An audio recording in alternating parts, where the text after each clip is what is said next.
हर हर महादेव। जय भोलेनाथ। देवों के देव महादेव आपकी सदैव जय हो।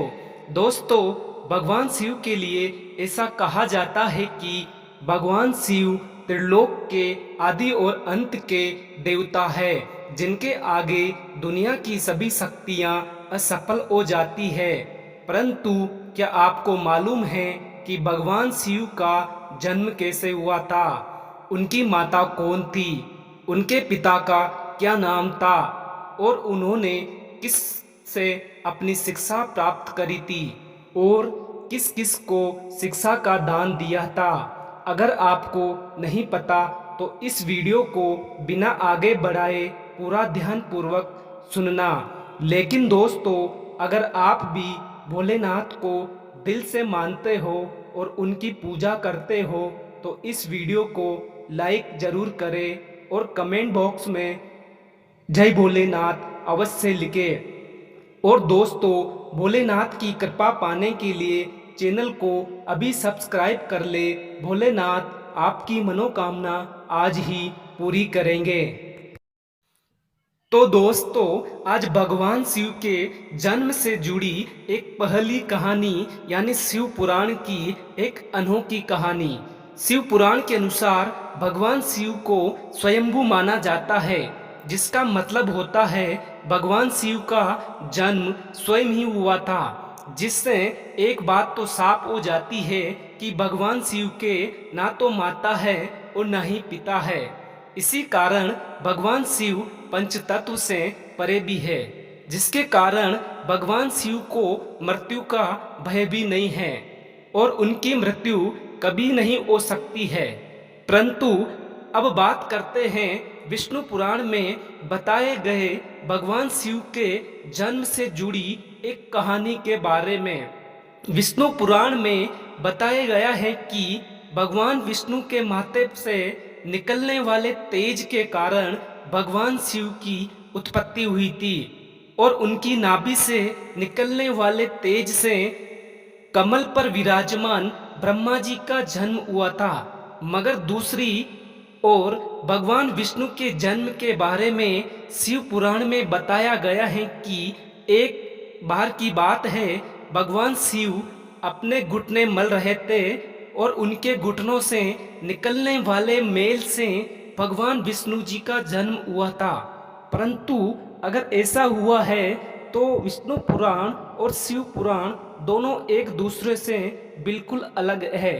इस कथा के अलावा भगवान शिव के जन्म से जुड़ी एक और कहानी है जो बहुत ज़्यादा प्रसिद्ध है, जो आपने अपने बड़े बुजुर्गों से सुना होगा। अगर नहीं भी सुना होगा तो आपको बता देते हैं। एक बार की बात है, भगवान विष्णु और परम ब्रह्मा जी के बीच में इस बात पर बहस छिड़ गई थी कि संसार में सबसे महान कौन है। और जब भगवान विष्णु और भगवान ब्रह्मा जी इस बात को लेकर बहस कर रहे थे तो एक जलते हुए खंबे के रूप में भगवान शिव उनके बीच में आ गए थे। तो वह इस रहस्य को नहीं समझ पाए। तभी उस खंबे से आवाज आई, जो भी इस खंबे का अंत ढूंढ लेगा वही सबसे महान होगा। ऐसे सुनते ही ब्रह्मा जी ने एक पक्षी का रूप लिया और खंबे के ऊपर वाले हिस्से का आखिरी हिस्सा ढूंढने निकल गए। वहीं विष्णु जी ने वराह रूप धारण किया और खंबे का अंत ढूंढने निकल गए। बहुत देर खोज करने के बाद दोनों में से किसी को खंबे का अंत नहीं मिला और दोनों हार मानकर वापस आ गए। इसके बाद भगवान शिव अपना असली रूप में आए और भगवान विष्णु और ब्रह्मा जी ने ये मान लिया कि महादेव ही सबसे महान और शक्तिशाली है। इससे बड़ी शक्ति इस दुनिया में कोई नहीं है। इसी के साथ ही शिव पुराण में दिखाया गया खंबा इस बात को दर्शाता है कि ना ही भगवान शिव जन्मे थे और ना ही उनका अंत है। और एक कारण तो यही है कि भगवान शिव को स्वयंभू कहा जाता है, यानी भगवान शिव का कोई अंत ही नहीं है। वह अमर है। अब हम बात करते हैं भगवान शिव के जुड़े ऐसे रहस्य के बारे में जो सबसे ज़्यादा प्रसिद्ध है। क्या भगवान ब्रह्मा भगवान शिव के पिता है? जी हाँ, तो इनकी यह कहानी लोगों के बीच काफ़ी प्रसिद्ध है। तो आपको बता दे आखिर किस प्रकार भगवान शिव ने ब्रह्मा पुत्र के रूप में जन्म लिया था। इसके पीछे विष्णु पुराण की एक पुरानी कथा है, जिसके अनुसार जब धरती आकाश पाताल जलमग्न यानी पानी में डूबा हुआ थी, तब भगवान विष्णु के अलावा कोई भी प्राणी इस संसार में नहीं था। तब केवल विष्णु ही जल सतह पर अपने शेष नाग पर लेटे हुए नजर आ रहे थे। इसके बाद उनकी नाभि से कमल की डंडी से भगवान ब्रह्मा जी प्रकट हुए और एक दिन भगवान विष्णु और भगवान ब्रह्मा जी इस संसार के बारे में बातें कर रहे थे। तभी भगवान शिव प्रकट हुए। इसके बाद ब्रह्मा जी ने उनको पहचानने से इनकार कर दिया। इसी कारण भगवान शिव रूठ गए और उनके रूठ जाने के कारण भगवान विष्णु ने उन्हें दिव्य दृष्टि प्रदान कर ब्रह्मा जी को भगवान शिव की याद दिलाई। इसके बाद भगवान ब्रह्मा को अपनी गलती का एहसास हुआ और शिव से क्षमा मांगते हुए उन्होंने उनसे अपने पुत्र के रूप में पैदा होने का आशीर्वाद मांगा, जिस कारण भगवान शिव ने भगवान ब्रह्मा जी की प्रार्थना को स्वीकार करते हुए उन्हें आशीर्वाद दे दिया। लेकिन इसके बाद जब भगवान ब्रह्मा ने इस सृष्टि की रचना शुरू की, तब उन्हें एक बच्चे की जरूरत पड़ी और तभी उन्होंने आशीर्वाद पर ध्यान आया, जिसके लिए भगवान ब्रह्मा जी ने तपस्या की थी और भगवान शिव एक बालक के रूप में रोते हुए उनकी गोद में प्रकट हुए। आपको बता दे यह भगवान शिव का एकमात्र बाल रूप है। जब भगवान ब्रह्मा ने उनको रोते हुए और रोने का कारण पूछा, तो उन्होंने बताया कि उनका कोई नाम नहीं है। तब भगवान ब्रह्मा ने भगवान शिव का नाम रुद्र रख दिया। रुद्र का मतलब होता है रोने वाला। पर इसके बावजूद भी भगवान शिव चुप नहीं हुए।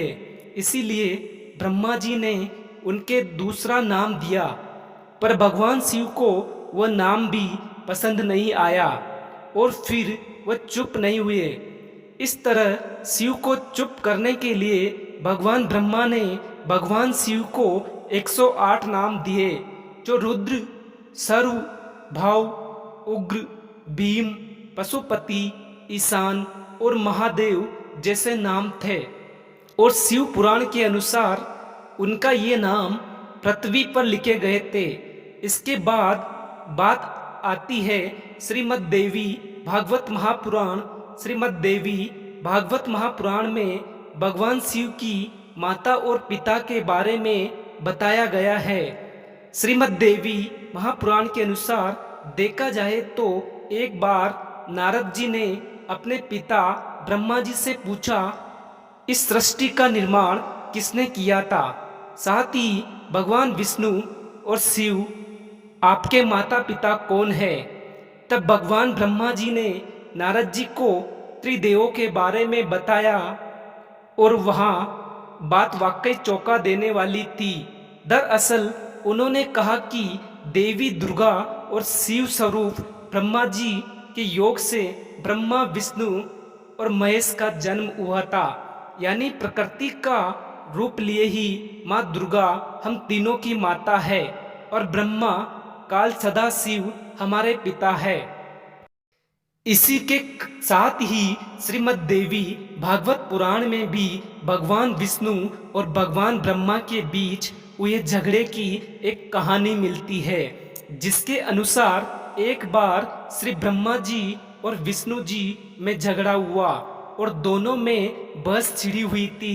तब भगवान ब्रह्मा ने कहा कि सृष्टि को मैंने बनाया है और मैं प्रजापति हूँ, जिसके जवाब में भगवान विष्णु जी ने कहा, मैं आपका पिता हूँ, क्योंकि आप मेरी नाभि से निकले हुए कमल से पैदा हुए हैं। और धीरे धीरे कर इन दोनों की बहस बढ़ती गई और फिर इन दोनों का झगड़ा सुनकर सदाशिव वहां पर पहुंचे और उनसे कहा कि पुत्रों, मैंने ही तुम दोनों को इस संसार को बनाने और इसे संभालने के दो काम दिए हैं। और इसी के साथ ही उन्होंने कहा, मेरे 5 मुख है, एक मुख से आकार, दूसरे मुख से उकार, तीसरे मुख से मुक्कार, चौथे मुख से बिंदु और 5वें मुख से नाद यानी शब्द प्रकट हुए हैं। इन्हीं 5 अक्षरों को मिलाकर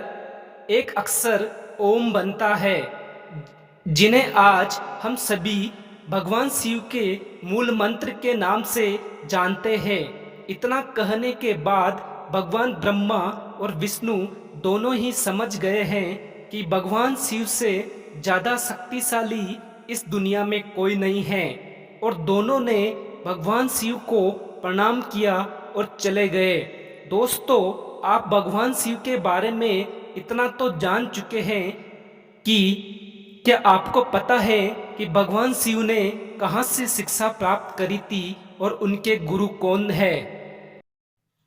तो आपको बता दे, भगवान शिव स्वयं इस संसार के गुरु माने जाते हैं, जिन्होंने इस संसार में गुरु शिष्य की परंपरा की शुरुआत की थी।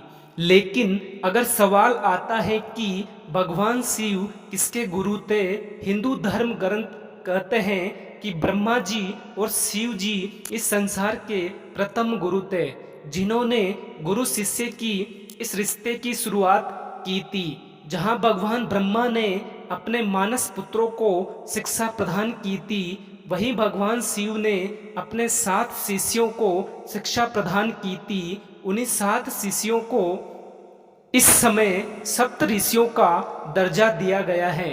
दोस्तों, अगर हमारे द्वारा दी गई जानकारी आपको अच्छी लगी है और आपको भी भगवान शिव का आशीर्वाद पाना है, तो अभी इस चैनल को सब्सक्राइब कर ले। उन्हें भगवान शिव, देवों के देव महादेव आज ही आशीर्वाद देंगे। और कमेंट बॉक्स में हर हर महादेव जरूर लिखें।